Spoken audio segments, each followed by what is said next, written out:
I think one of the exciting things that we've seen is that not only has our workforce changed dramatically over the last few years, but it will continue to change.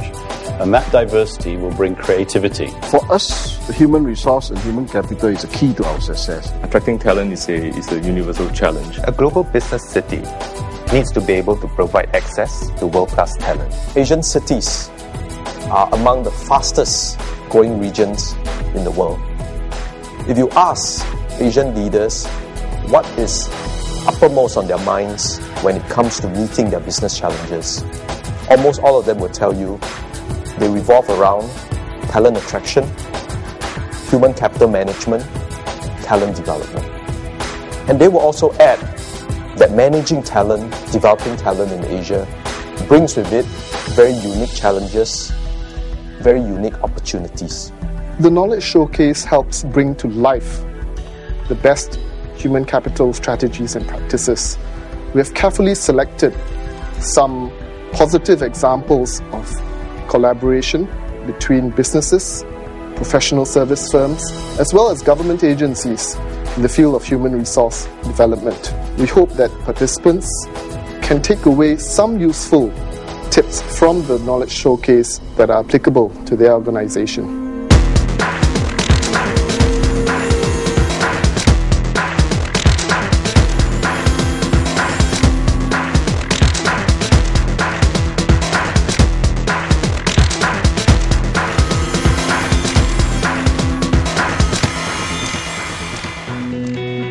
What are the critical talent and human capital challenges facing Asia today?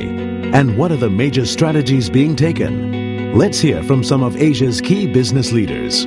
Well, I start off with technical skills and domain knowledge. Real estate is now a very demanding industry. You need to know real estate and capital management very carefully. And that is not an easy find. Secondly, we need human resource who are aligned to our core values, to our corporate culture, which is very key to the success of a leader. Thirdly, we need people with international exposure. We operate in 115 cities, and therefore the ability to operate internationally is very important to us. The human resource and human capital is a key to our success. It's not so much of our balance sheet or our asset.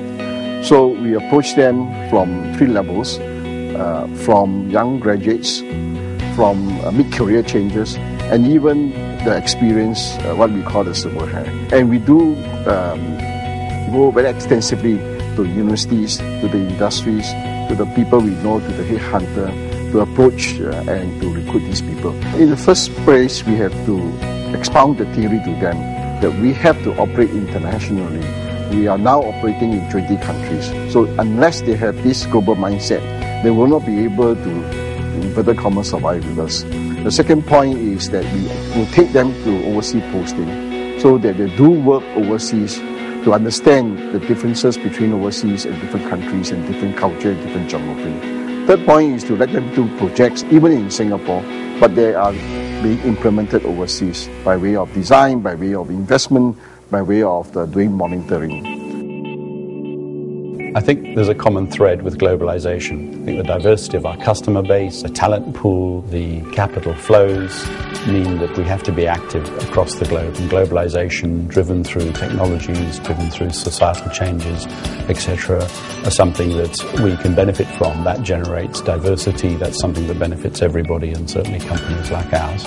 Not only has our workforce changed dramatically over the last few years, but it will continue to change. But certainly what we focus on is ensuring that we attract from the global pool and that we have cross-functional and cross-operational people engaged, so there's no differentiation from where you come in the company. So there's both a cultural exchange within the group and also a skills, managerial skills interchange between the group. The actions of the management to create a culture in the company that embraces a global mindset in all that we do is essential. So our programs and our training of our management is targeted at ensuring that there's an awareness of that, firstly. Secondly, we've created a team of diversity and inclusion managers who will support the rollout of those kinds of programs. embracing diversity aspect of what we do, we have to ensure that we're working with many governments, many academic institutions to ensure they understand the importance and the benefits of promoting the kind of skills that we need. Today's workplace, you have social media, you have social enterprise. In Asia, I think we have a younger workforce and generation, and they'll be quicker to embrace such technology.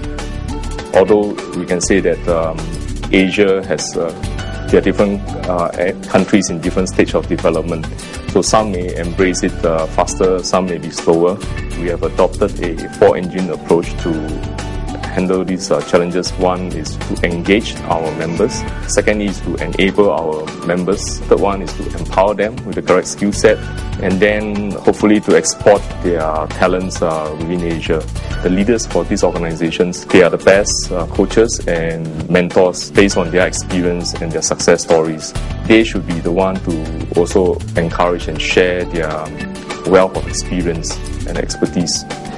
STADA in the recent times have also formed strategic partnerships with local and international organizations to ensure that what we do and what we plan is in line with exactly what the country needs. In meeting Asia's human capital challenges, support also comes from many important government initiatives. Our vision is really for Singapore to be a location where global companies can harness talents to meet their growth needs in terms of business, to meet their needs in terms of innovation. Singapore offers 3 value propositions. The first is the unique concentration of multinational companies who have Asia-Pacific functions centered here in Singapore. The second is the fact that Singapore as a city welcomes international talent to come live and work, play as well as learn here in Singapore. And the third would be that we are developing and rolling out a whole plethora of talent development initiatives that will take place over the next few years.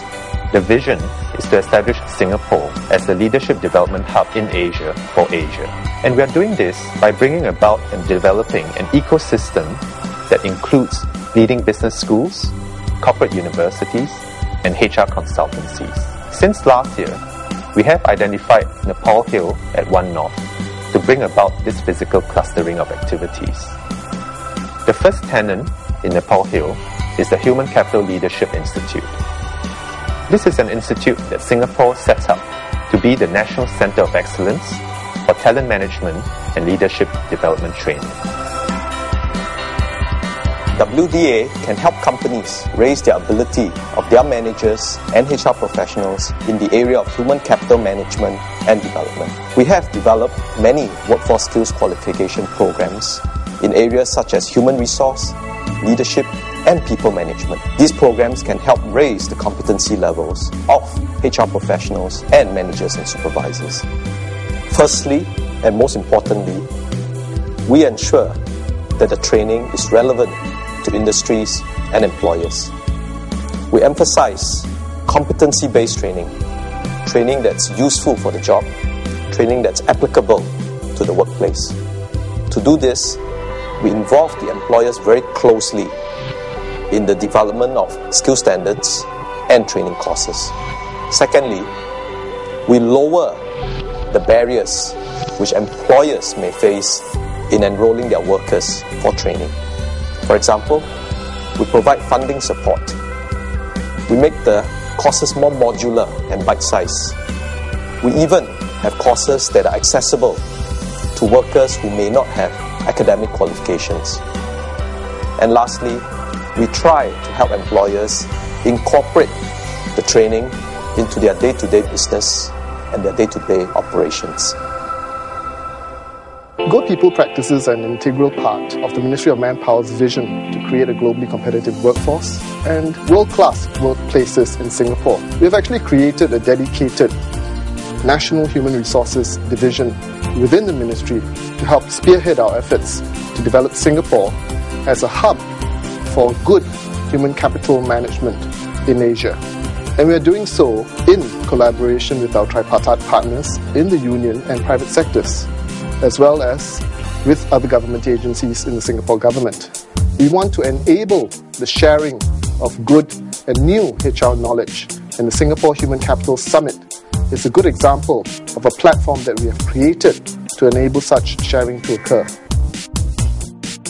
Yeah, it's essential, of course, in growth markets that we continue to ensure that the entrants into our company have the right skills base, have the right basic training, both in management and in technologies. Unless they have this global mindset, they will not be able to, in inverted commas, survive with us. Today, the talent can technically come from anywhere around the world, so long as the person has the capability and the mobility to move. You can attract such talents. That managing talent, developing talent in Asia brings with it very unique challenges, very unique opportunities. To be a global business city in Asia, companies need to be able to identify and recruit effective business leaders who can helm their growth here in Asia Pacific. Asia will become the next primary nexus and source of global growth. Good human resource practices, together with visionary leadership, will be critical for any organization, any business who wants to take advantage of the growth opportunities in Asia to remain competitive and to grow.